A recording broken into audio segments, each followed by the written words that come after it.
Welcome students, हम बात करेंगे प्रॉब्लम की जो कि रिलेटेड टू है introduction to reversals laws of inverses के ऊपर। मतलब कि अगर हमारे पास एक ग्रुप है जी जिसके अंदर अगर चार चले एलिमेंट्स, हम इनकी बात कर लेते हैं। ये कंसीडर द ग्रुप जी जिसके अंदर 1 -1 आयोटा एंड नेगेटिव आयोटा है। ठीक है, अब ये चार एलिमेंट्स हैं, ये ग्रुप है और ये अबिलियन ग्रुप भी अंडर मल्टीप्लीकेशन। ठीक है, ये मैं लिख भी देता हूँ कि ग्रुप है अंडर, यहाँ पर आपकी इंफॉर्मेशन के लिए मैं लिख भी देता हूँ कि अंडर मल्टीप्लीकेशन ये ग्रुप है। ठीक है, अब हमने अंडर मल्टीप्लीकेशन ही ये कंडीशन शो करनी है, देन शो डैट, मतलब बल्कि इसे हम ये कह सकते हैं एक प्रॉपर्टी शो करनी है क्या कि अगर एक ग्रुप अंडर मल्टीप्लीकेशन होगा तो उसके हर एलिमेंट को आप मल्टीप्लाई करें, चाहे वो 2 हो, 3 हो, 4 हो। ठीक है, सभी चार एलिमेंट्स मैंने सेलेक्ट किए हैं।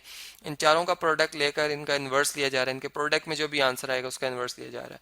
या फिर अलग अलग, मतलब और रिवर्स ऑर्डर में, मतलब ये देखें फोर्थ नंबर पे एलिमेंट लिखा, उसका सबसे पहले इन्वर्स लिखा जाए, फिर सेकंड लास्ट वाले का मतलब सेकंड नंबर पे, थर्ड लास्ट वाले का थर्ड नंबर पे, और इसका फर्स्ट वाले का लास्ट पे लिखा जाए, और फिर मतलब इन्वर्स लिखे जाए, सारों को मल्टीप्लाई किया तो दोनों साइड का रिजल्ट सेम आएगा। अब हम इसे हमने लॉज में तो प्रूव किया था, अब हम इसे बाय नंबर्स जो है वो प्रूव करने जा रहे हैं। सबसे पहले मैं लेफ्ट हैंड साइड की बात कर लेता हूँ। ठीक है, ब्रैकेट रूल के हिसाब से ब्रैकेट को पहले सॉल्व किया जाता है। अब इसमें हम प्रोडक्ट की बात कर रहे हैं तो सारे ही नंबर आपस में मल्टीप्लाई हो रहे हैं। अगर मैं 1 को -1 से मल्टीप्लाई करूं तो -1 आ जाएगा आंसर मेरा। ठीक है, और इसी तरीके से अगर मैं आयोटा को, बल्कि हम ऐसा करते हैं इसमें एसोसिएटिविटी को शो कर लेते हैं। हम ऐसा करते हैं कि हम इसमें चूंकि ग्रुप है तो फिर एसोसिएटिविटी इसमें होल्ड करेगी। ठीक है, तो इन दो को पहले इनका प्रोडक्ट ले लेते हैं 1 का -1 से। ठीक है, और इसका जो आंसर आएगा, बल्कि ब्रैकेट में थोड़ी बड़ी शो करता हूँ, इसमें इनका जो आंसर आएगा वो आयोटा से मल्टीप्लाई होगा, फिर इसका हम प्रोडक्ट लेंगे नेगेटिव आयोटा से। ठीक है, इस तरह से हम चलते हैं। अब देखें इसमें 1 और -1 का प्रोडक्ट होता है 1 के इक्वल, -1 के इक्वल। ठीक है, -1 आयोटा से मल्टीप्लाई होकर माइनस आयोटा आ जाएगा। ठीक है, तो यहाँ पर हम यूं भी लिख सकते हैं इसे कि -1 multiply by iota multiply by negative of iota. ठीक है, और हम इसका भी अब लिख सकते हैं कि -1 को, मतलब अगर या इस तरह से कर लें कि -1 बाहर ही रहने दें और आयोटा को मल्टीप्लाई कर दें हम नेगेटिव आयोटा से। ठीक है, ब्रैकेट लगा लेते हैं यहाँ पर इस तरह से। ठीक है जी, तो अब आप जानते हैं कि आयोटा और नेगेटिव आयोटा जब आपस में मल्टीप्लाई होंगे तो माइनस आयोटा स्क्वायर आ जाएगा, और माइनस आयोटा स्क्वायर जो है वो किसके इक्वल होता है, आयोटा स्क्वायर इक्वल टू होता है -1 के, और minus iota square equal to हो जाएगा +1 के। ठीक है, तो यहाँ पर ये हमारा रिजल्ट आ जाएगा +1। तो यहाँ पर चले हम लिख लेते हैं +1, ये रिजल्ट हमारा आ जाएगा +1।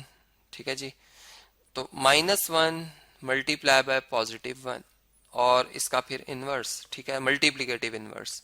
और यहाँ पर अगर आप देखें तो 1 -1 से मल्टीप्लाई होगा, -1 आएगा, और इसका मल्टीप्लीकेटिव इनवर्स। हम जानते हैं कि -1 का मल्टीप्लीकेटिव इनवर्स ये खुद ही होता है। अगर -1 को -1 से मल्टीप्लाई करें तो आंसर +1 आता है। ठीक है जी, तो यहाँ पर फिर इसका मतलब कि हमारा जो जवाब आएगा -1 का इनवर्स वो -1 आ जाएगा। ठीक है, इसे मैं लिख देता हूँ, ये हमारे पास लेफ्ट हैंड साइड का आंसर है -1। ठीक है जी, इसे चले हम इक्वेशन नंबर 1 कह देते हैं या ए कह देते हैं, ये जी इस तरह से।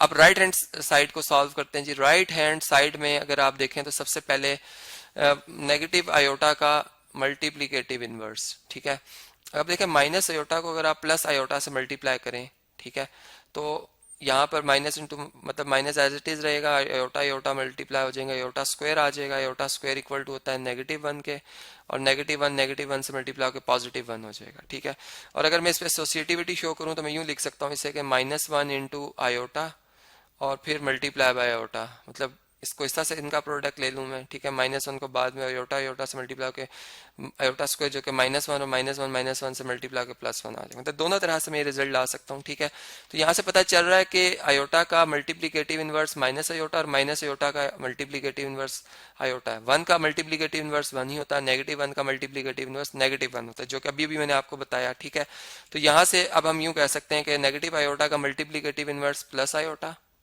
ठीक है, और प्लस आयोटा का नेगेटिव इनवर्स माइनस आयोटा आ जाएगा। ठीक है, और -1 का मल्टीप्लीकेटिव इनवर्स -1 ही होता है, और +1 का मल्टीप्लीकेटिव इनवर्स +1 ही होता है। ठीक है जी, ये बात क्लियर होगी आपको।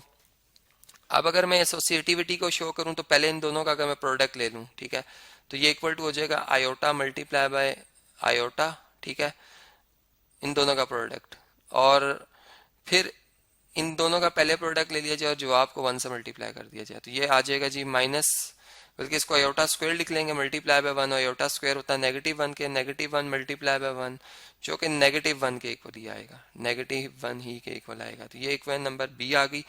अगर आप ट्रांजिटिव प्रॉपर्टी ऑफ इक्वालिटी को देखेंगे, जिसमें हम कहते हैं अगर ए सी के इक्वल हो, या चले ए बी के इक्वल हो और बी सी के इक्वल हो, ठीक है, तो हम ये कह सकते हैं, देन हम ये कह सकते हैं कि ए और सी आपस में इक्वल होंगे। तो इसी तरह अगर लेफ्ट हैंड साइड भी -1 के इक्वल है और राइट हैंड साइड भी -1 के इक्वल है, तो इसका मतलब दोनों साइड्स आपस में इक्वल हैं, ठीक है। तो यहाँ से फिर ये बात कंक्लूजन में आ जाती है कि जो ऊपर वाला रिजल्ट है, जिसमें लेफ्ट हैंड साइड ये थी और राइट हैंड साइड ये है, ये दोनों साइड्स आपस में बराबर हैं, ठीक है। और ये रिजल्ट फिर ऑन कंपेयरिंग, हम यूँ कह सकते हैं कंपेयरिंग इक्वेशंस 1 एंड 2, इक्वेशंस ये शॉर्ट फॉर्म में मैंने लिखा है ए एंड बी, चले मैंने ए एंड बी की बात की थी, हम ये दिस इम्प्लाइज के left hand side is equal to right hand side.